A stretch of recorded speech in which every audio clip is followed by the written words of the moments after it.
Number 2। अच्छा, number 2 आ गए हम। नंबर 2 रिप्रेजेंट करता है मून को, चांद को। अच्छा, नंबर 2 के लोग कौन है? नंबर 2 के लोग वो हैं जिनकी बर्थ नंबर 2 में है, नंबर 11 के अंदर है, नंबर 20 के अंदर है और नंबर 29 के अंदर है। 9 2 दे 11 आर नंबर 2 पर्सनैलिटीज। अब नंबर 2 पर्सनैलिटीज आपको कहाँ मिलेंगे? नंबर 2 पर्सनैलिटीज आपको बड़े बड़े ऑडिटर्स मिलेंगे। ओके। नंबर 2 आपको बड़े बड़े अकाउंटेंट्स मिलेंगे। नॉर्मली आपको इनकी कैलकुलेशन दूसरों से फास्ट मिलेंगी आपको। दूसरी चीज ये, बैक एंड पे काम करने वाले मिलेंगे, फ्रंट एंड पे काम नहीं करेंगे। Okay. They are very well managers. ये आपके अकाउंट्स को सेट करेंगे, आपकी चीजों को सेट करेंगे। फैमिली ओरिएंटेड पर्सनालिटीज आपको मिलेंगी। ज्यादा बात नहीं करेंगे, ज्यादा Right. सुनेंगे, गुड लिसनर्स। ठीक है। They are number 2 personality. Now और फिर आ जाते हैं हम नंबर 3 के ऊपर। नंबर 3 क्या है? नंबर 3 है बेसिकली रिलेट करता है जुपिटर से, जिसे हम उर्दू में कहते हैं मुश्तरी। ओके, जुपिटर क्या है? पहले तो इसको भी समझना चाहिए, और ये मैं बड़ा बारहा मैं लोगों को बताता रहा हूं कि जुपिटर एक्सपेंशन का प्लैनेट है, रिलीजन का प्लैनेट है। नंबर 3 वो लोग हैं जिनकी बर्थ नंबर 3, नंबर 12, नंबर 21 और नंबर 30th में होती है। और ये कहाँ फॉल करते हैं? ये फॉल करते हैं, बड़े बड़े स्कॉलर्स आपको मिलेंगे। ओके। आपको बड़े जो आलिम, जो मुख्तलिफ रिलीजन्स के अंदर, यानी जरूरी नहीं कि उसे मुसलमानों में जी हो, जी जी जी। यानी एवरीबडी, जो बड़े बड़े आलिम होंगे, जो उनके प्रीचर्स होंगे, जो तबलीग करने वाले लोग बड़े मिलेंगे, वो आपको सब नंबर 3, इनका विजडम, इनकी नॉलेज कोई compete नहीं कर सकता। ओके, तो 3 तक तो आ गए। अब मैं चाह रहा हूँ सर के ज़रा कुछ पर्सनैलिटीज का भी मालूम करें मामला। बिल्कुल बिल्कुल। इस वक्त पाकिस्तान के पॉलिटिकल सिनारियो में सबसे स्ट्रॉन्ग कौन है?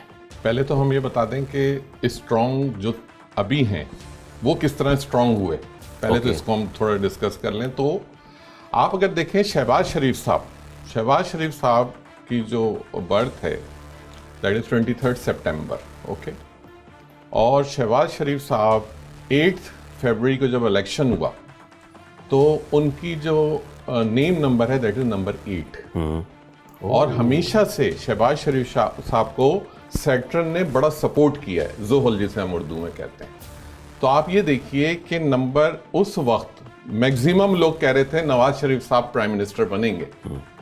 मैं था उस वक्त जो शहबाज शरीफ साहब को सपोर्ट कर रहा था। मैंने कहा शहबाज शरीफ साहब का नेटल चार्ट बहुत स्ट्रांग है and he will be prime minister. खैर, अब अल्लाह आलम भी साहब, गैब का सिर्फ अल्लाह को है, लेकिन अल्लाह ने उनको प्राइम मिनिस्टर का ओहदा दिया। और कब तक मजबूत हैं वो? अब आपका बड़ा अच्छा सवाल आया है इस पे कि अब जो देख रहे हैं हम, देखिए सिनेरियोज बदलते हैं। ठीक है, और इस वक्त के हिसाब से ये मैं आज बोल्ड टीवी पे पहली दफ़ा बात करने जा रहा हूँ। ये मैंने अभी तक शायद बहुत पहले कर दी थी, लेकिन अभी नहीं की थी, रिसेंटली। ओके। तो ये मैं इस के तवज्जुह से बात करना चाहूँगा कि इस वक्त के हिसाब से जो अब बिलावल भुट्टो साहब, इनका नेटल चार्ट बहुत स्ट्रांग है। और इसका मतलब और आप आने वाले वक्तों में हो सकता है नवंबर तक इंशाल्लाह ताला, जो हमें लग रहा है कि नवंबर तक he will be prime minister. Wow. क्योंकि अब इसकी भी वजह मैं बता दूं, इल्मुल अदाद, हर जगह मैं ये कहता हूँ इल्मुल अदाद। आप ये देखें कि जरदारी साहब, आसिफ अली जरदारी साहब हमेशा प्रेसिडेंट की पोजीशन पे रहे। पाकिस्तान में प्रेसिडेंट का जो अदद है वो है 1, राइट? प्राइम मिनिस्टर का अदद है 9। बिलावल भुट्टो साहब की जो नाम है, उनके नाम का अदद 9 है। ये साल 9 नंबर का है, 2025। This is also number 9। और नवंबर का जो मंथ स्टार्ट होगा जब ये 21 अगस्त के बाद का सिनेरियो आप इसको डिफाइन कर लें, तो ये बहुत सपोर्ट कर रहा है बिलावल भुट्टो साहब को। और आप देखेंगे कि he will be prime minister. Bilawal की जो डेट ऑफ बर्थ है वो 9 मंथ, बहुत ज्यादा सपोर्ट कर रहा है उनको। नाइस। चलें, अब जब ये उनका होगी, मार्स बहुत हाइटेड पोजीशन में, बिल्कुल उस तरह इनका मार्स हाइटेड पोजीशन में है जिस तरह अरशद नदीम का था, जिन्होंने अभी जेवलिन थ्रो किया था। मैं आपको बड़े इसकी कैलकुलेशन बताऊं कि अरशद नदीम साहब ने जब अपना जेवलिन थ्रो किया तो आप अगर उसकी रेंज देखें तो यानी 9 नंबर उनके लिए इतना पॉजिटिव था कि जेवलिन भी जो उनका हिट हुआ 92.97 पे हिट हुआ। जब आप इसको सब प्लस करेंगे तो इसका सब 9 आएगा। जिस दिन उनको गोल्ड मेडल उनको गले में पड़ा, उस दिन डेट थी 18 9, राइट 9। और आप ये देखें कि वो उस नेम, उनका name number is also number 9। उनको 9 नंबर ने इतना सपोर्ट किया कि उनको एक फेम दे दिया। वाह। अच्छा, वो जेल से कुछ अच्छी खबर? जेल से खबर बिल्कुल अच्छी हो सकती है। हम देखें, हम सबसे पहले तो ये कहते हैं कि हमें जब भी हम किसी के लिए बात करते हैं तो हमें सबसे पहले ये सोचना चाहिए कि पाकिस्तानी। यस। मैं हमेशा ये सोचता हूँ, पॉलिटिशियन मैं बाद में सोचता हूँ, पहले I am a patriotic Pakistani, तो यस ही इज पाकिस्तानी। तो कुछ चीज़ें ऐसी होती हैं, जिस तरह अभी हम बात कर रहे हैं नेगेटिव एंड पॉजिटिविटी की, तो बिल्कुल उनके साथ भी बेसिकली कुछ चीज़ें ऐसी हैं जो हम लोग जब देखते हैं उसको, तो दैट इज नेगेटिव नंबर 9। तो उसकी वजह से कुछ चीज़ें डिस्टर्ब्ड हैं, लेकिन अल्लाह ताला ने हर चीज़ की सपोर्ट दी हुई है आपको हर जगह, तो यकीनन हर इंसान कर रहा होता है। तो सून इस पे इंशाल्लाह कह सकते हैं हाउ सून कि अल्लाह ताला बेहतर कर ले, लेकिन ये अभी नंबर 9 का ईयर है। मैं आपसे क्या कह रहा हूँ, नेगेटिव नंबर 9। ओके। तो इस साल में ज़रा मुझे मुश्किल लग रहा है। हाँ, जो नेक्स्ट ईयर है उसमें कुछ वो या 4th ऑफ क्वार्टर, ये जो अगस्त के बाद जो टाइम आएगा, उसके अंदर आप हो सकता है कुछ अच्छी खबर सुने। हम कराची में बैठे हुए हैं जी। कराची का एक बहुत बड़ा तबका आज भी इंतजार कर रहा है जी कि एक फोन आ जाए, जी एक हेलो हो जाए। जी। उस बारे में देखिए, वो जो आपने हेलो की बात की ना, उस पे भी उसकी भी एक हिस्ट्री है। मैं हर जगह, असल में हर जगह न्यूमरोलॉजी है। यस। आप देखें कि उनका यौम तासीस 9 जून प्लस 18 मार्च APMSO, ठीक है। तो बहुत सारी चीजें उस आदात के अंदर होती हैं जो आपको उस वक्त फेम दे रहा होता है, लेकिन वही चीज जब नेगेटिव होती है तो वो डिफेम करती है आपको। ओह, तो इस साल भी हेलो नेगेटिव चल रहा है? वो नहीं है, इस साल भी हेलो नेगेटिव है? बिल्कुल नहीं है। ओके, ऐसा नहीं है। अच्छा। मैं स्पोर्ट्स के हवाले से, आपने अरशद अजीम की तो बात की, हम खबरों में अक्सर चला रहे होते हैं बाबर आजम के सितारे गर्दिश में, बाबर आजम के सितारे गर्दिश में। बिल्कुल सही है। तो क्या है बाबर के लिए exactly इस साल क्या है उनके लिए इल्म उल अदाब में? बाबर आजम अब लाइमलाइट में नहीं आएंगे दोबारा, नहीं आएंगे। मैं आपसे क्या कह रहा हूँ, नहीं आएंगे।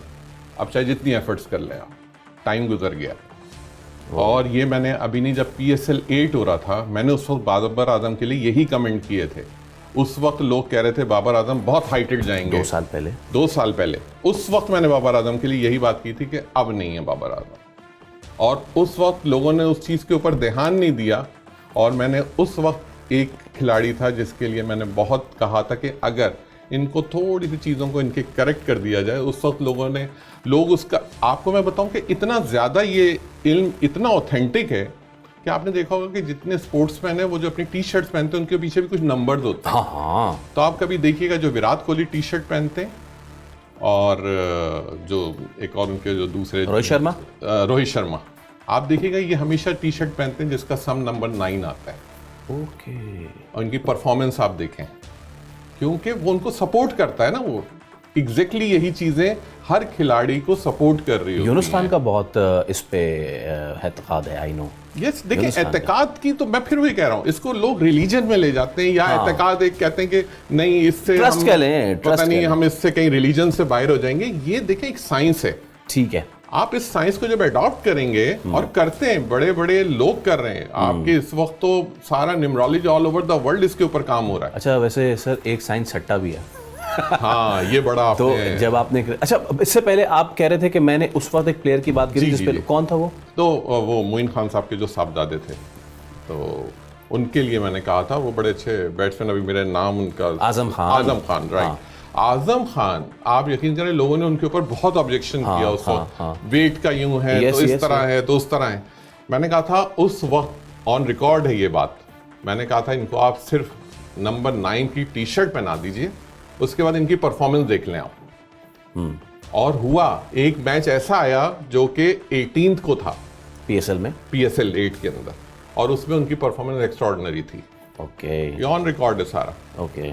उसी वक्त इस्लामाबाद यूनाइटेड जो कि PSL 9 की विनर थी, तो इस्लामाबाद यूनाइटेड में भी यही था, लाहौर कलंदर्स, कोयटा ग्लैडिएटर, आखिर सरफराज साहब जो कितना अच्छे बैट्समैन रहे ना, उनका कैरियर क्यों एकदम डाउन हो गया? व्हाई? यस, यही है, ये न्यूमरोलॉजी यही है। अगर आपने अपनी रेमेडीज नहीं की तो आप एक सर्टेन टाइम में अप होंगे, बट उसके बाद जैसे ही वो एरा खत्म होगा तो फिर आप उसमें फिर एकदम बिल्कुल उस डाउनफॉल में चले जाएंगे।